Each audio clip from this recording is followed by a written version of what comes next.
Hello, I'm Kelly Cervantes, and this is Seizing Life.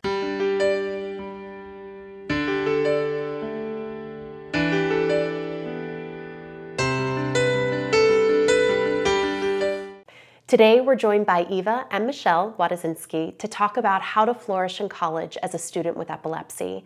Eva has accomplished a lot in her life. She is a psychology major at DePaul University, on the Junior Associates Board for the Epilepsy Foundation of Greater Chicago, and volunteered at the Child Life Program at Lurie Children's Hospital. Prior to her collegiate career, she was a professional model and actress in Los Angeles and Chicago.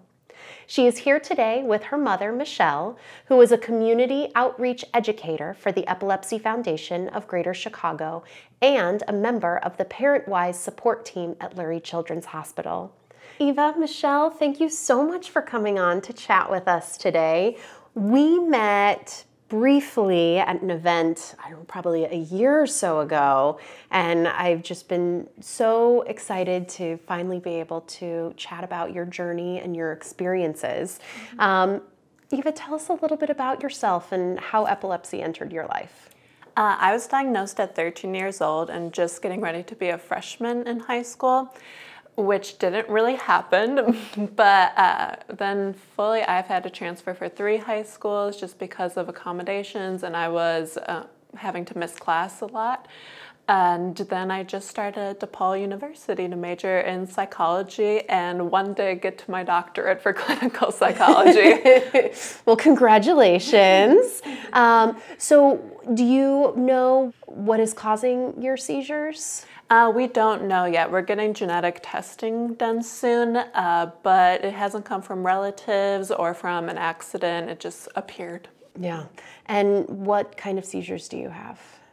8 different kinds, and so, which are myoclonic, partial seizures, seizures awareness that I can kind of tell that I'm having, also gelastic seizures, dialeptic seizures. There's a lot. You know, you run the gamut. Yeah. Like throw some variety in there. And do you have seizure control? No, I do not have seizure control. I've never had seizure control. That's tough. Yes. So she's diagnosed at 13, going into high school, and what is going through your mind at this sort of critical juncture in her life? Well, when she was first diagnosed, I think there was a period of not accepting the diagnosis for me. I had worked in mental health, and some of the medications they were suggesting that she go on, I was familiar with, and the thought of my child having to be on those medications was overwhelming. And so there was a lack of acceptance. It took a few weeks and many tearful phone calls with the nurse at the epileptologist office. And so then finally accepted, she went on, started taking her meds. The first 3 months wasn't having side effects and had seizure control, and I thought, piece of cake, right. This is not a big deal. And then the bottom fell out come fall. She started having more and more seizures every single day. More and more meds were added on, and it was always hard to tell, is this the aftermath of the seizures? Is this the medication? Right. What's causing this general sort of flatness and fogginess anyway? And it was a confusing time. I mean, she was home from school a lot. And so at that point where you're entering your freshman year and there's all those exciting things going on, she wasn't a part of those. And so high school can be such a challenging time for anybody, and you're walking into high school and spending a lot of time at home. What was that experience like for you? That experience was very new for me because I had some seizure control, and then it just fell down. And so I had to leave high school early and redo my freshman year. But since I wasn't in school a lot, many friends left and they disappeared basically. She had to leave high school at the end of her sophomore year and switch to an online school because there were so many absences. And the community, the teacher community, was super supportive. but there's only so much they can do. There's, 30 other students in the class. When you're gone for a week, 2 weeks, every other month or every month, they can't go over everything with you and catch you up. So we made the decision that online would be best for her because she could learn everything she needed to learn to get what she needed on her, kind of in her own, on her own timeline. And when she finished high school, there was a big discussion at her epileptologist's office convincing her that she needed to take a year off to get seizure control before starting university. And Eva was really reluctant. She was, I think so many things had been pushed back, so many things had been taken away, that now the thought of spending a year dealing with, seizure control. Yeah. So did you take that year? Did you push forward? I did not. She went part-time. Yeah, I went part-time because I get bored very easily. And so I was like, I could not fathom being out of school for a year and then having to jump back into it. And I just have to imagine that college application process was significantly different for you than for your peers. What was that like? The application was very easy. We just had to talk about an essay, about hardships, and I was like, I have a lot of those. Check. Yeah. And so I got in, and then I started 4 classes, and my grades kind of just fell down because of how many seizures I was having. I was also weaning off a medication and putting a new medication on. And this was not at DePaul. You started at Harold Washington City College. And I started in a community college because I didn't think I was at the health to go to a 4-year university. And I also went through 2 brain surgeries in the process. Yeah, and so, and then I started DePaul. I started with 4 classes. It was not working out well, so I went down to 3, and it's been better. So at some point, you decided that you could make that change from the city college to a 4-year university. What inspired that change? I always have the notion and the mentality to, like, if you want this hard enough, you'll be able to get it regardless of your disease. And so you kind of just have to push forward every day, and you end up having to educate your professors, your classmates, your student of accommodations, because no one seems to know what epilepsy is. Which is sort of like leads perfectly into my next question is, what do you tell your professors and how do they respond? It differs. We have a letter that we've been giving to every teacher since, I don't know, freshman year. And we've modified it through, but the same letter, go in, make the modifications, print it out, give it to them, trust that they'll actually read it, and then. Yeah, and then I'll have one professor is like, well, you were gone I was gone because of seizures, but they think I just skipped class. And so then I have to go to my doctor, to my psychologist, to my student of accommodations to get everyone in to say, like, no, this is not because I skipped classes, because it's unsafe for me to be in class. And so that's tough when that happens. Yeah, well, and it's creating more stress for you in an already stressful environment. I mean, college is hard, right? And so that additional work has to be tough. What do you tell your peers, your fellow students? I don't usually tell them because it's more of a personal thing, and especially if I'm not close to them or they're friends of mine, then it's like I'm just gonna But I've had seizures during classes, and then it makes the professor more aware because I don't have tonic-clonics unless I'm off of my medications. I have, all these other ones that may not be apparent, but I had a seizure in my math class where my arm convulsed and it actually hit one of the girls, and she was like, "Are you okay?" Like, they thought I was probably on some drug. Which is just so frustrating that that's where the thought process goes because people are so uneducated about seizures. Yeah. People fear what they don't understand. If you take the time to learn and understand, I think then they're more supportive. Yeah.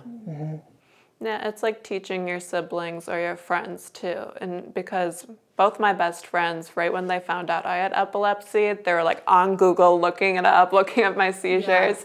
Yeah. And my siblings have done projects in the university about epilepsy. And if they say that epilepsy is a mental illness, and they're like, no, you're wrong to the professor. Good. Yeah, and so they'll stand up for me and everyone else. And so you basically have to be the same to your professors and hope they look up. Well, you know, if you think of it, before epilepsy touched your life, how much did you know about epilepsy? Nothing. I knew the tonic, what I saw on Grey's Anatomy. Exactly. You know, and me too. I didn't know anything about it, and so I try to remind myself, you know, unless there's a family member or a friend or, you know, that has it, they don't understand. Yeah. And so first we try to go gently with education, and hopefully that resolves everything. Yeah. And, you know, you talk about student accommodations. What are some of the accommodations that you have requested from your schools? I have a longer time for tests. They give me extended time. I have one that if I have doctor appointments or medical appointments, that I will get passed for it. Sometimes that happens, sometimes it doesn't. That's not an official accommodation. That's something that's not available through the accommodations department, and we fought for it to increase the awareness that if she's having a day where she's having 10, 15, 20 seizures in an hour, she needs to come home, take rescue medication, and that puts her out. She can't be in class. And so, and then some of the epileptologist appointments where if you miss it, you have to keep it because you might not get in for a little while and you just need to be there. So that we fought for that accommodation. Yeah. But the extended time for tests it's very helpful because I might have seizures during classes and it takes me 10 to 15 minutes to be aware. And so it's very helpful in those situations. I'll have classes where I have seizures and then I can't really get back to the lecture right away. And so then you lose that 15 minutes of class. And so what are you going to do? Like asking them to repeat all this stuff? Right. Yeah. And then I have short-term memory loss sometimes. And sometimes I don't retain everything. So I always have like loads of notes written out so I can remember it. Yeah. Are there specific things that you would recommend to schools, different ways that they can better accommodate students with epilepsy? Yeah, one thing that I try to give people more information that are around my age or going to high school or going to college, that they don't give you a menu of how many student accommodations you can get. So you have no idea of what's out there for you, and you have no idea if it's actually going to apply to your disease, whatever it is. And so I think that's not okay, because what if this one's going to very much help you, but they're not going to like say like, oh, you can have this or you cannot have this. Right, to even know what the possibilities are, what you can even ask for. Yeah. Well, and it's a law that students are protected through primary and secondary school. That law does not extend to college students. That is at the decision of the university and the instructors. And so if the university has a good center for students with disabilities, and who's ever in charge of it is really passionate and deeply connected, then you have a good advocate.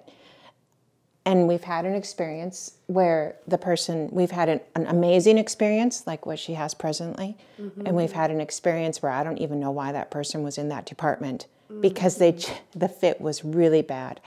But it's still, you're still at their mercy in many cases. The law does not protect you at university level. Does not protect students with disabilities. I had no idea. Yeah, I know. It was shocking to me too when she started down this road at university, and I all of a sudden learned that the same protections Aside from, aren't I'm sure, there. like the ADA protects, but as far as educational things, Wow. And so it's an individual experience at each individual learning institution. Huh. So going on this journey, through high school, going to college, now being in college, what tips, what recommendations, what advice do you have for, teenagers who are walking the same path as you? I would connect with people who are already in school who have epilepsy, because they're able to give you a lot more tips and you have an advocate for you. And then also just research a lot about your university, because some have good student accommodations, some have horrible ones. And so you really have to look further than a person that doesn't have a disability. And so it needs to be part of your college selection, not just who has the prettiest campus and the best food, but you're really looking at, that's a major decision factor. And then a lot of times if you have epilepsy or any other disease, your doctors are in one place. And so for me, I had to find a university in Chicago or in Illinois, because I didn't want to change and restate my story every single time. Understand that. Yeah, and so I would just give them that realization that it may not work for you, but you also have to at the same time. So, you can still get out there, you can still get that college degree, but you also have to respect your limitations. Yeah. Always go back to your student accommodations and update them of what's going on, and because then they can change things for you, because it's an ever-changing disease.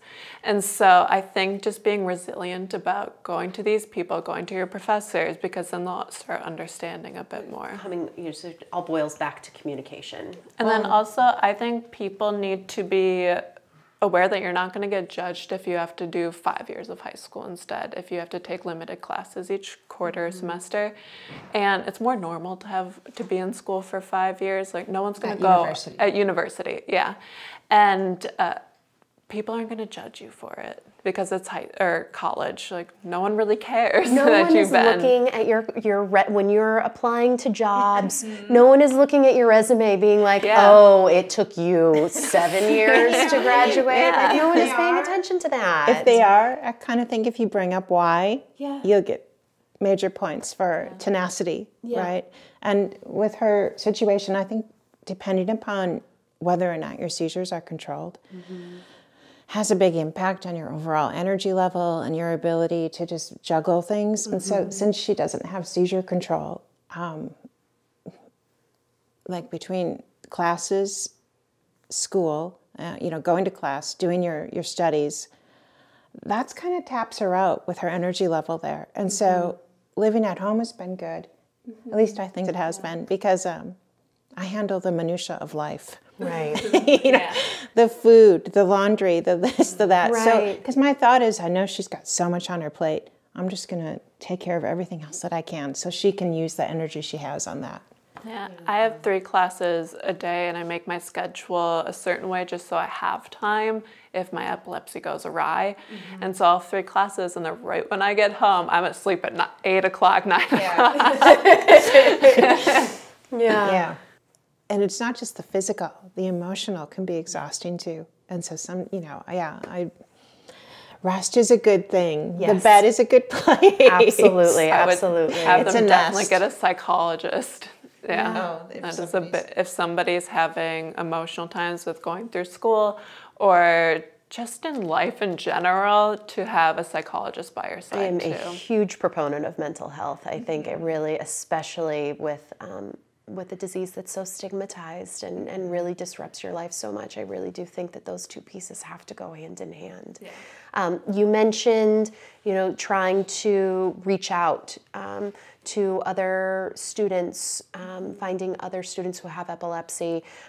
Is there a place where you recommend trying to find? I would go to the Epilepsy Foundation, because they have of Greater Chicago, because they have support groups with teens and with kids that are in college too. And you're also very vocal about your epilepsy on social media. So I imagine that's probably another place where you can find, which I think is incredible, how open you are and how brave you are. With my social media, I'm very frank about everything. I don't hide much. A lot of people sometimes don't get like deep brain stimulators, but so I gotta be a little different.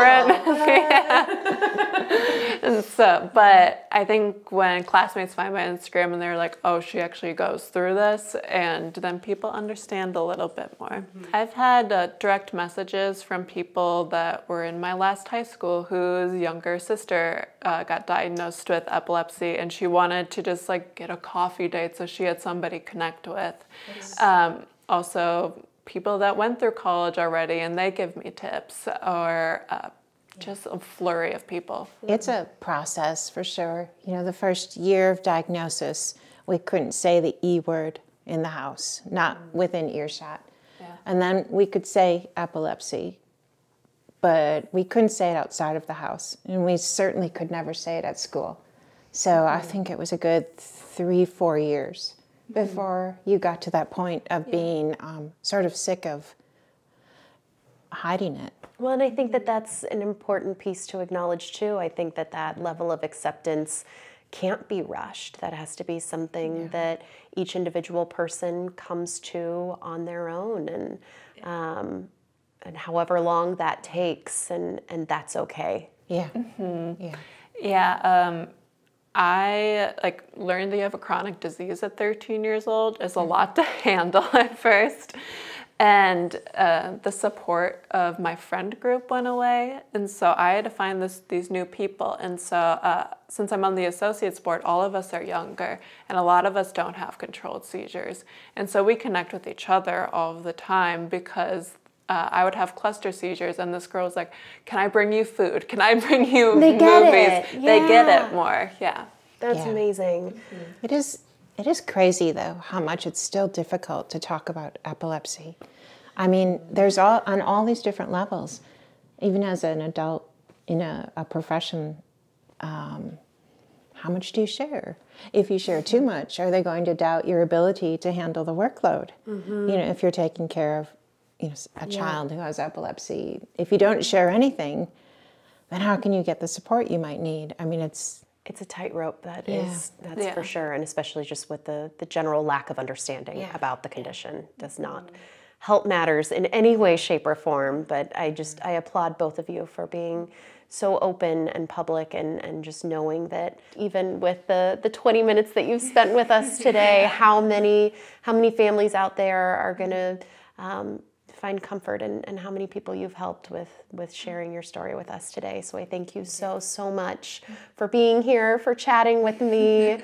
You're both amazing humans, and I'm so pleased to have gotten to know you better. Thank you. Thank you. It was a pleasure to speak with Eva and Michelle. Eva's experiences show how imperative it is for us to end epilepsy stigma and grant students equal access to curriculums and opportunities both inside and outside the classroom. That is why, in partnership with funding from Lundbeck, we offer Education Enrichment Fund scholarships at Cure. The fund offers one-time $5,000 scholarships to those living with epilepsy, as well as their family members and caregivers who plan to advance their personal knowledge in epilepsy research, health education, advocacy, and/or awareness. Applications are open through April 15th. You can learn more and apply at cureepilepsy.org/scholarship. Finally, don't forget to visit @SeizingLifePodcast on Facebook and Instagram, and @SeizingLifePod on Twitter. Thanks so much.